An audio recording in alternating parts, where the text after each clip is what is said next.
प्यारे मित्रों, नमस्कार। आराध्य जीवन सत्संग में आपका हृदय से स्वागत है।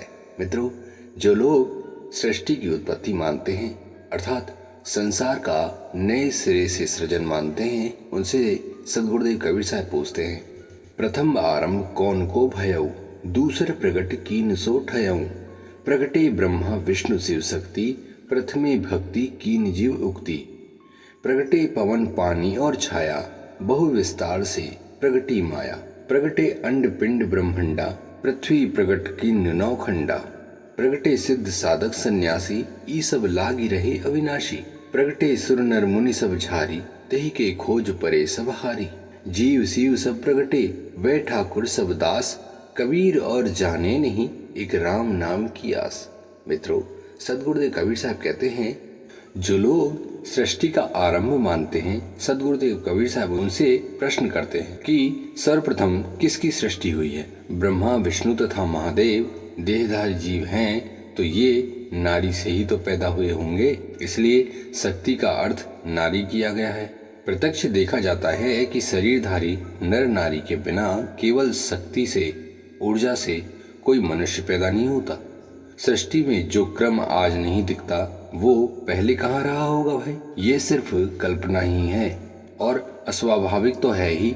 इस रमैनी के पूर्व अर्थात दूसरी रमैनी में ब्रह्मा आदि द्वारा की गई उपासना भक्ति की चर्चा हो चुकी है। यहाँ कहना है कि प्रथम कथानुसार ब्रह्मा आदि जीवों ने अपने अनुमान से भक्ति की है, तो ब्रह्मा आदि जीव किसी सृष्टिकर्ता की कल्पना करके उसकी भक्ति करने लगे। आगे कहते हैं, प्रगटे पवन पानी और छाया। छाया से अभिप्राय यहाँ अग्नि है। बिना अग्नि के प्रकाश नहीं होता, बिना प्रकाश के छाया सिद्ध नहीं होती। इससे यही लगता है कि कबीर साहब कह रहे हैं कि वायु, जल, अग्नि, पृथ्वी, अंड, पिंड, ब्रह्मांड सब पैदा हुए हैं। मित्रों, इसका खुलासा सदगुरु कबीर साहब ने 7वीं रमैनी में खुलकर किया है। यहाँ मनुष्य अपने शुद्ध स्वरूप चेतन देव को न समझकर बाहर देव खोजता है। जीव स्वयं अविनाशी तत्व है, किंतु किसी दूसरे अविनाशी ब्रह्म को खोज रहा है। जीव से पृथक यदि कोई मन, बुद्धि, वाणी से परे वस्तु है, तो उसका मिलना जीव की दुराशा ही तो है। जो इंद्रिय और मन बुद्धि में नहीं आता, उससे मुलाकात कैसे होगी। वस्तुतः ऐसी वस्तु की केवल कल्पना ही की जा सकती है, न उसकी प्राप्ति हो सकती है, न बोध हो सकता है। इसलिए ऋषिगण थक कर रह चुके हैं। वे स्वयं कहते हैं, ब्रह्मा को जो नहीं जानता वही जानता है, तथा जो उसे जानता है वो बिल्कुल भी नहीं जानता, क्योंकि वो जानने वाले के लिए अज्ञात है और नहीं जानने वाले के लिए ज्ञात है। तात्पर्य ये है कि उसे जाना नहीं जा सकता। इसलिए जो कहता है कि मैं ब्रह्म को जानता हूँ, समझ लीजिए वो बिल्कुल भी नहीं जानता। इसलिए सद्गुरुदेव कबीर साहब का कहना सार्थक ही है कि तेहि के खोज परे सब हारी, उस ब्रह्म की खोज में सब हार गए हैं। सद्गुरुदेव आगे कहते हैं, जीव शिव सब प्रगटे वे ठाकुर सब दास, कबीर और जाने नहीं एक राम नाम की आस। जीव न होता तो शिव की कल्पना कौन करता। इसलिए ये कहावत सच है कि हम न होते तो खुदा न होता।